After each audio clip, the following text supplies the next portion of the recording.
caractérisée par une entrée et une sortie.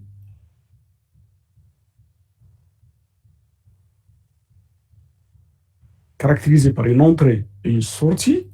Et on désire avoir à la sortie des spécifications bien précises. Dans ce cas-là, la boucle ouverte ne peut pas assurer ces spécifications. Alors, qu'est-ce qu'il faut faire? Il faut faire l'objet d'une boucle fermée. Ça, c'est la consigne, c'est la référence. Ça, c'est la sortie du système, pas en boucle ouverte, mais en boucle fermée. Bien sûr, l'organe qui assure la génération de la commande, c'est bien notre contrôleur. Donc, on va faire le réglage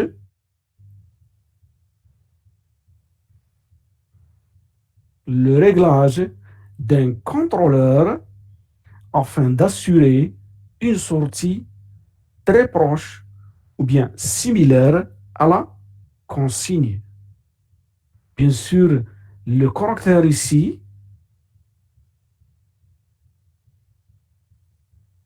bien sûr, le correcteur dans notre cas, qu'est-ce qu'il a comme entrée? Comme entrée, il a l'erreur entre la consigne et la sortie. Basant sur l'erreur entre la consigne et la sortie, il va générer une commande pour avoir une sortie presque la même que la consigne. Maintenant, on trouve ici un bloc qui s'appelle capteur. Pour un système bien défini, quand est-ce le retour est unité? Quand est-ce le retour est unité? Est-ce que vous pouvez me donner une réponse? Nous, qu'est-ce qu'on désire faire le réglage d'un système? D'accord? Donc, on va construire ce schéma. Bien sûr, ces blocs-là, correcteur, système, capteur, ce sont des fonctions de transfert. Des fois, le bloc capteur, le bloc capteur, le bloc capteur égale à 1. Ça veut dire que le retour est unitaire. Quand est-ce?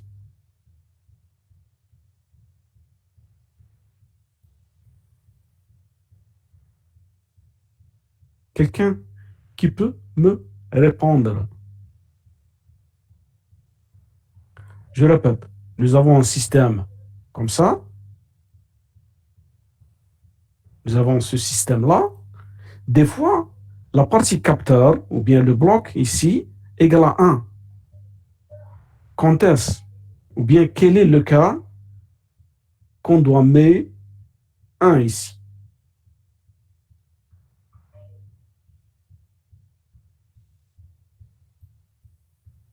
Qui peut me répondre? Donc, je donne la question d'une autre façon. Si la consigne et la sortie du système sont de la même nature, par exemple, courant, courant, tension, tension. Par exemple, le bloc capteur égale à combien? Vous m'écrivez. Monsieur. Donc, j'ai dit écrit. D'accord? Donc, normalement, c'est 1. Donc, ça veut dire quoi? Ça veut dire, on met ici un retour unité lorsque la consigne et la sortie, ce sont de la même nature.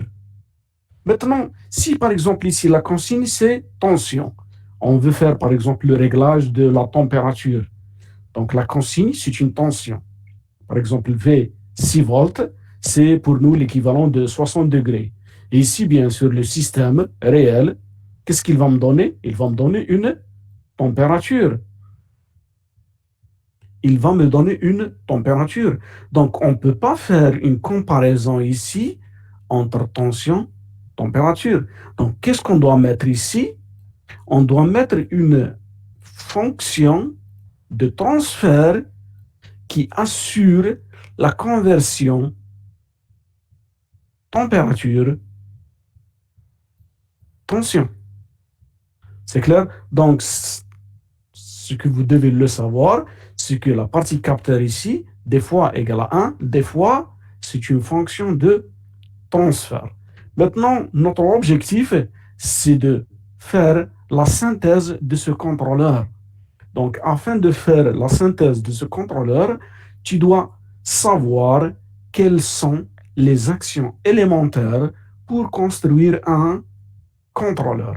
Les actions élémentaires pour construire un contrôleur, ce sont l'action proportionnelle, l'action proportionnelle intégrale, l'action proportionnelle dérivée et l'action proportionnelle intégrale dérivée. Bien sûr, nous, qu'est-ce qu'on va faire? On va faire l'étude des propriétés de ces contrôleurs dans le domaine fréquentiel. Ça veut dire quoi? On s'intéresse au tracé de Bode, Black-Nichols et Nyquist. Et on va faire l'analyse, de ces actions ou bien de ces contrôleurs sur la boucle de commande des systèmes. Maintenant, qu'est-ce qu'on va faire? On va étudier cas par cas. Et on commence par le contrôleur P. Ça veut dire quoi, le contrôleur P? Ça veut dire on met ici à la place du contrôleur, du correcteur, ou bien du contrôleur, ou bien du régulateur, l'action P. L'action P, c'est quoi? C'est une amplification simple avec un gain réglable. Ça veut dire quoi? Si Kp change, le gain change. Et qu'est-ce qu'il va faire? Il va varier le signal de sortie. Il va varier le signal de sortie du contrôleur. Il va varier le signal de sortie du contrôleur proportionnellement à quoi? À l'erreur entre la consigne et la sortie. Donc tu peux voir ici que c'est une simple équation.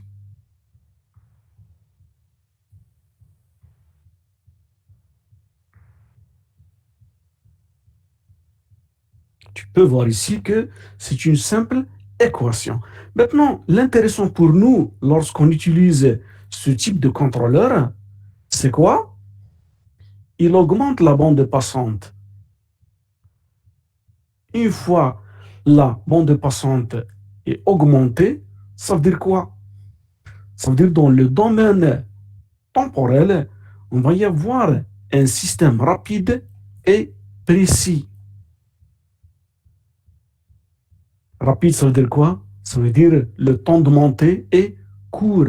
Précis, ça veut dire l'erreur de précision est presque nulle ou bien améliorée.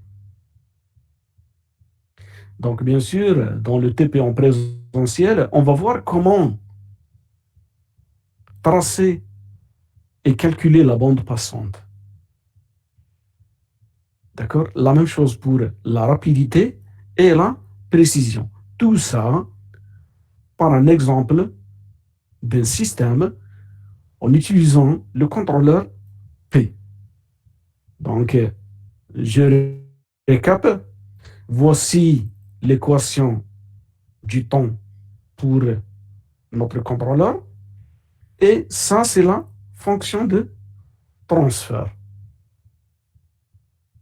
Je répète, on va utiliser ce type de contrôleur lorsqu'on veut augmenter la bande passante. Ça veut dire quoi? Faire accélérer la réponse de notre système afin de avoir une erreur en régime permanent presque nul. Pas nul, mais presque nul.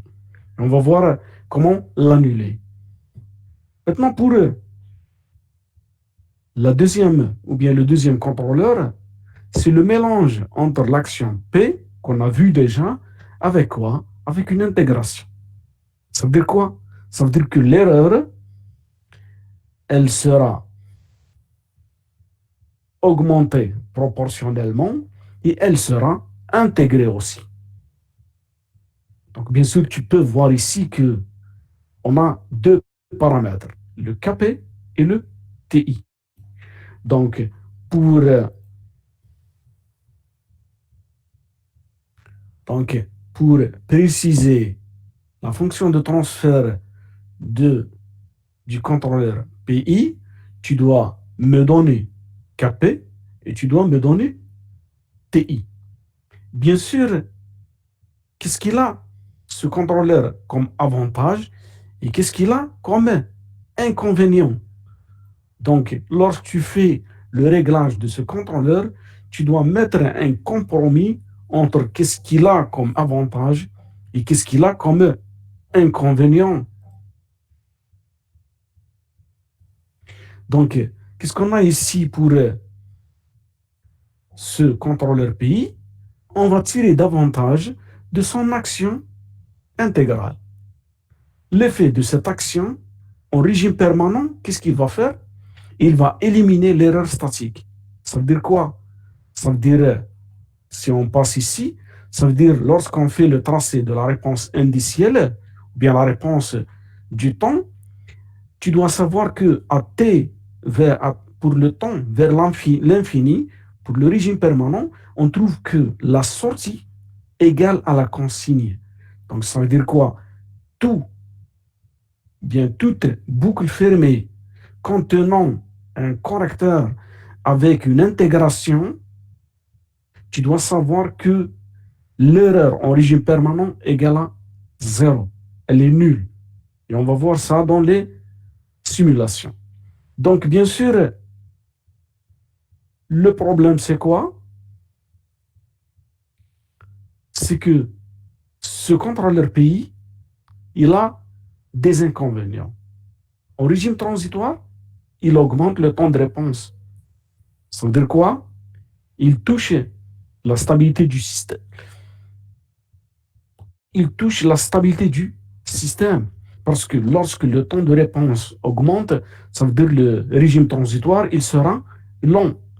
Et l'objectif de notre feedback ou bien de notre boucle fermée, parmi les objectifs, c'est d'avoir un temps de réponse court ou bien petit. Et bien sûr, si on augmente le temps de réponse, ça veut dire quoi? On va faire une déstabilisation du système dans le régime transitoire. Et ça, c'est un inconvénient. Par contre, l'avantage ou bien le grand avantage, c'est que l'action intégrale, elle annule l'erreur en régime permanent. Donc, si on vous donne un système et on veut régler ce système pour assurer une erreur en régime statique égale à zéro, tu dois utiliser l'action intégrale. Donc, il est préférable d'utiliser un contrôleur de type PI. Maintenant, bien sûr, ça, c'est le tracé de Bode de l'action ou bien du contrôleur PI. Qu'est-ce qu'on peut voir ici? On peut voir que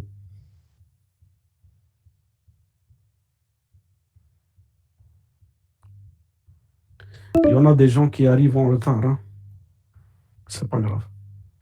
Donc, tu peux voir ici sur Bode que le tracé de Bode, voici l'amplitude et voici la phase. La remarque qu'on peut la constater, c'est qu'on a une partie qui s'appelle basse fréquence et une partie qui s'appelle haute fréquence. Donc, quelqu'un me répondre par écrit. Le contrôleur pays, est-ce qu'il travaille en basse fréquence ou bien en haute fréquence?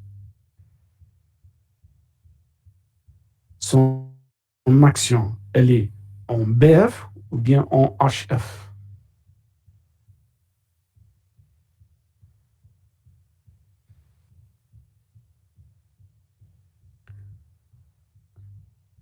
J'attends une réponse.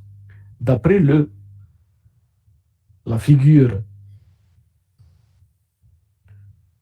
est-ce que le contrôleur fait une action en basse fréquence ou bien en haute fréquence, dans le domaine fréquentiel.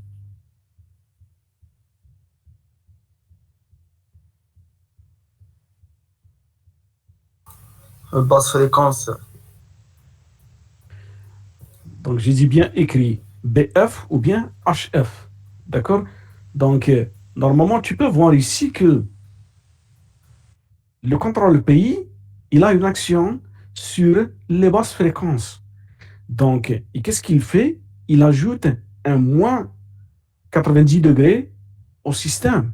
Et ça va influer les performances du système. Ça, c'est dans le domaine fréquentiel. Maintenant, dans le domaine temporel, on a dit ça. Qu'est-ce qu'il fait?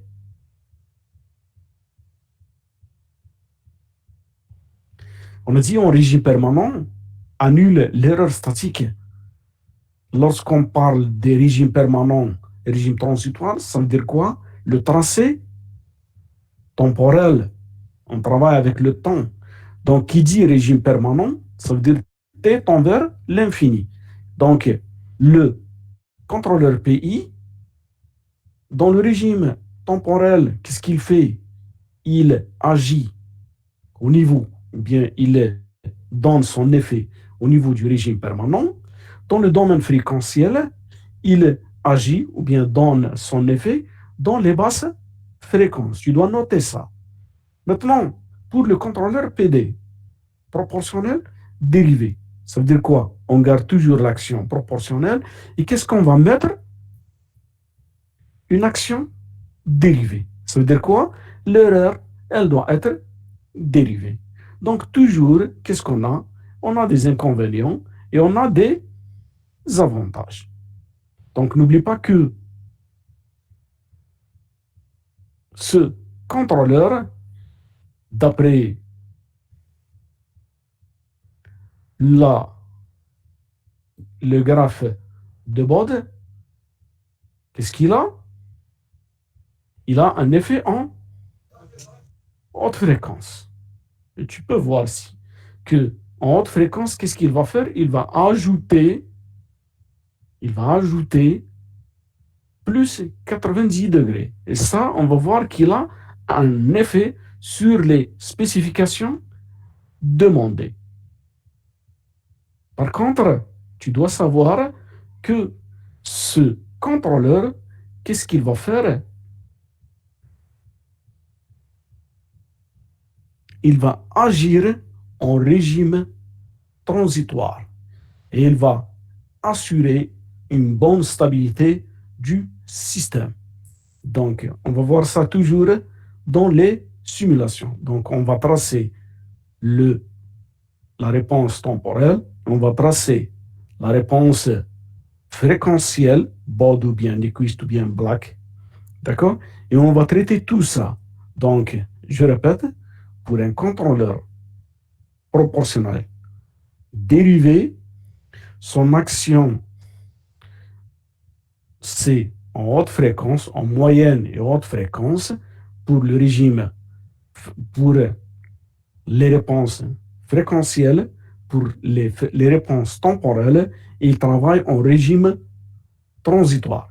Il joue un rôle de stabilisateur en régime transitoire. Maintenant, on garde l'avantage de l'action proportionnelle, intégrale, dérivée pour avoir le contrôleur PI. Donc, le contrôleur PID, c'est quoi? C'est le mélange des trois actions. La fonction de transfert est donnée par ça.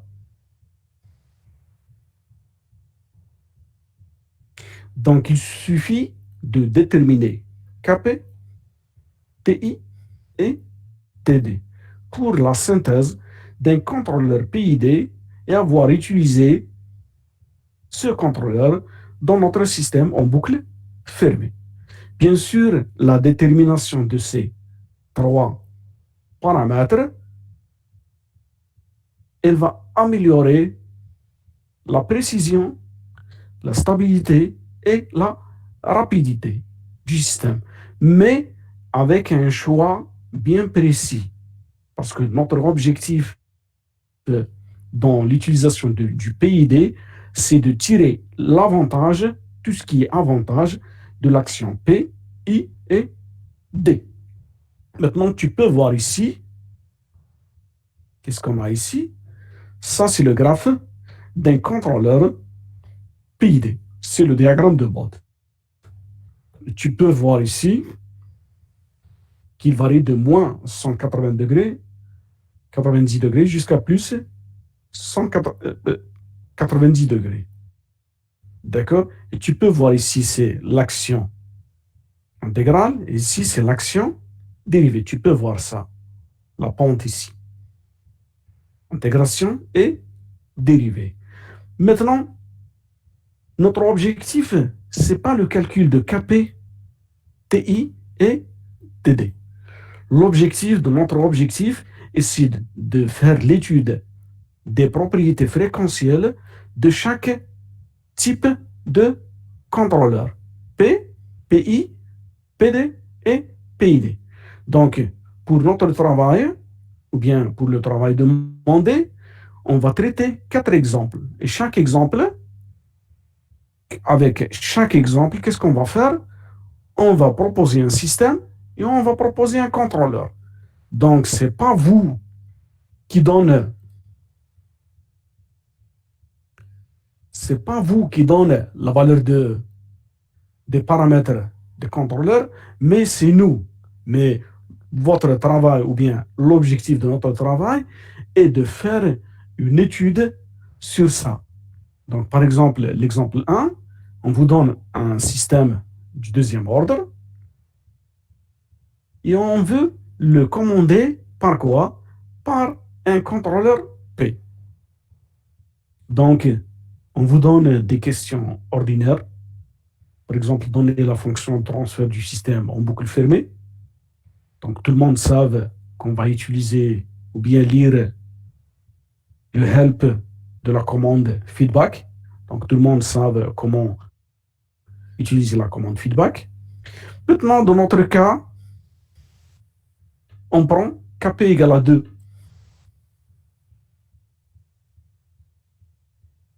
Normalement, la boucle fermée est définie. Ici, qu'est-ce qu'on a?